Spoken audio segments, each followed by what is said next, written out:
Okay, before we start the ReZero event review, I saw that in Global, Tensura is coming back to Global, but they're releasing the Santa versions and the New Year versions, which is honestly a big surprise to me because I did not think that they would be released anytime soon, especially with both of them being seasonal units.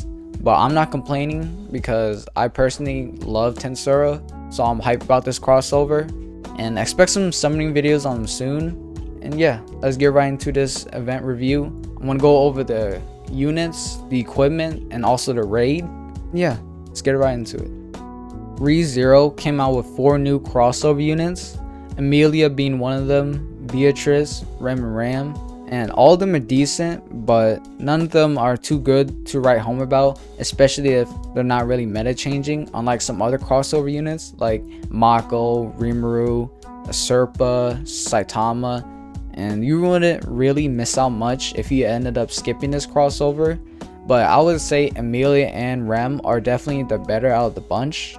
And now let's start off with Amelia.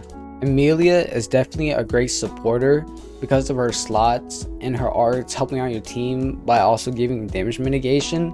But the problem is, for her true arts, it is pretty good for model water nuking, but it's very conditional with you needing to freeze, and some bosses cannot be frozen, so this negates the usefulness of her true arts, because the only way for her to apply the water resistance down is if the enemy is frozen by the true arts. But if you can get this off, that 70% water resistance down is super big and can really help out your team, especially for model water nukes, to give out some big damage numbers. Beatrice is a mediocre unit in general use, but for nuking, I would say she's actually quite good because of her slots and her true arts, because if she ran in mono dark, her having a 5-star support is actually pretty good because she can use letter bag or a chrono dominator or type 0 for my art gauge or damage boosting. She also could carry true nemesis crow and true strategia for more damage resistance down, but her true arts is really what makes her shine in dark nuking, because her reducing dark and magic resistance by 35% is pretty potent, and you will notice a difference if it's used on a well-equipped mono dark team. Rem is one of the best ramping damage dealers because she can stack her crit damage and her art gauge, but the main drawback I would say is she is a glass cannon because she also stacks, consuming 2% of her HP every time her true art is used. And the only problem I would say that she does lack innate crit. She does have crit, but it's only when her health is above a certain threshold, but usually you will see Rem at red HP, so it's hard to give her that innate crit. So unless you have someone who can give her crit, she will not hit the damage numbers you expect because she only boosts her art gauge and her crit damage. So if you have no crit, you're not going to see any damage really. Ram is probably the worst unit you could get from this crossover because all she really gives is a damage barrier that negates damage. But there is a unit that's in the base game that does what Ram does but better, and it's Favale, and she gives some type of damage mitigation to your team while also providing a barrier and having a support and heal slot. So in the terms of usefulness, I believe that Favale is more useful than Ram, and if you end up pulling Ram here, it's probably unlucky because out of all these 4 banner units, Ram's at the bottom.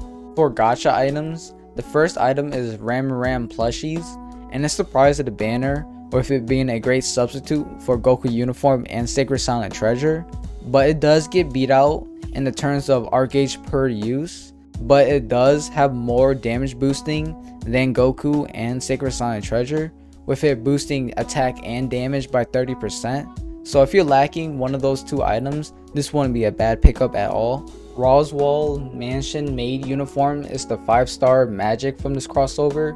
It's a pretty subpar magic boosting item for sustained comps because this item will not see any use in terms of nuking because of how selfish the damage boosting is and how many better items that we put in the magic slot. But in the terms of general use, this item is still not useful because it's better to run a art gauge up item like Alma's hat or True Exavitas. Subaru Nazuki's tracksuit is actually a pretty good item from this banner. The damage mitigation may be low compared to Gargantua, but the auto health recovery by 1% and the low CT actually makes this worthwhile to get in case you're missing a good dark mitigation item. And this item can be used for the upcoming events like Chloe, Grad, and Near Awakenings. So if you could pick this up, this actually be a pretty good get. Roswell Mansion Headdress is one of the 4-star equipment that you can get from this banner. But just like the maid uniform, it's not too great with it being super niche. But if you can get this to work, actually a big damage boosting for a 4-star magic slot. You could see this being used in Ifrit runs with model water nuking, because a lot of water units do have a 4-star magic slot. So if you can get this, it wouldn't be too bad to have, but most cases you won't really see this being used. Puck's Pouch is the final item from the Gacha banner, and it's a pretty good 4-star healing item. The CT may be longer than Flower Candy Rose, but the healing is immense, with you healing everybody's HP by 25%, and an additional 25% to the ally with the lowest amount of HP. And if you can get this item, it wouldn't be a bad pickup at all. ReZero also came with 4 farmable items, and each of these items can be crafted into their true weapon counterpart. And I'm going to talk about the true weapons once I go over the raid. I'm just going to talk about the base forms. The first farmable is Amelia's Cape, and for 10 seconds increases water allies damage by 10%, increases own damage by 30%. For general use, this item's not too useful because the CT is pretty long and damage boosting is only for 10 seconds. But for nuking, this is actually not too bad because it increases allies water damage by 10%, and it's not too selfish with it increasing your damage and the allies damage. So if you can get one of these, it wouldn't be bad to have in case you want to start nuking later. Beatrice Ribbon is the 5-star support item that you can farm from this event, and increases target's art gauge by 5 per second for 15 seconds. And if the user is dark for 15 seconds, it also increases art damage by 15%. This does get beat out by a lesser demon heart in terms of art gauge, and the art's damage boost is pretty subpar, so you wouldn't really notice it much. And you could farm this for early game as it provides a good substitute for a lesser demon heart. But once you get lesser demon heart or a better art gauge up item, this can be replaced. Rem's Morning Star. For 20 seconds, increases own attack by 40%. And if this equipment is used for the first time, increases own art gauge by 50. For nuking, this item can be useful with it increasing art gauge by 50 and help get to your true art quicker. And the 40% attack boost is actually not too bad, but in most cases, using other physical nuking items is more better. And most nuking, you already will have your team add true arts, so the 50 art gauge won't really help in those scenarios. But if you're just trying to increase your art gauge and damage, if you're lacking the art gauge, this item can reveal that slot pretty good. Ram's Mop. For 10 seconds, increases own defense and accuracy by 25%. Just like the unit herself, this item is not useful at all.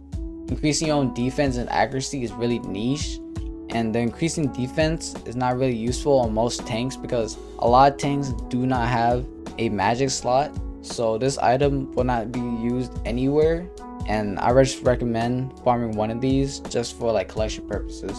The final thing that ReZero added was a raid tied to the event, and this is where you farm a raid boss called Phantom Demon Beast Garm, and his mechanics are pretty annoying, with him inflicting burn, feints, and having iframes, and a bunch of other annoying things.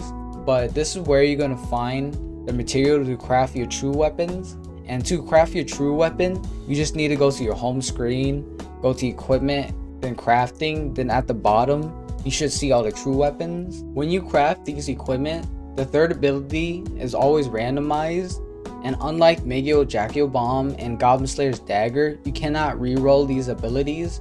And once you craft these equipment, you get what you get. And if you're trying to aim for certain passives, I recommend for each of the equipment, for True Amelia's Cape, Noble Sage, True Beatrice Ribbon, Calamity of the Shadow, True Rem's Morning Star, Fierce Attack, True Ram's Mop, Steady Firm. Out of all these passives are probably the better out of the bunch. But if you don't get these, don't be too stressed because most of these passives don't really make a difference and just an added bonus. And yeah, this is pretty much all I really wanted to go over on the ReZero event. And yeah, expect some videos on the Tensura units. And I want to thank y'all for watching. Thank you. Oh, I could be all it is you need, 'cause we are trying to find a way.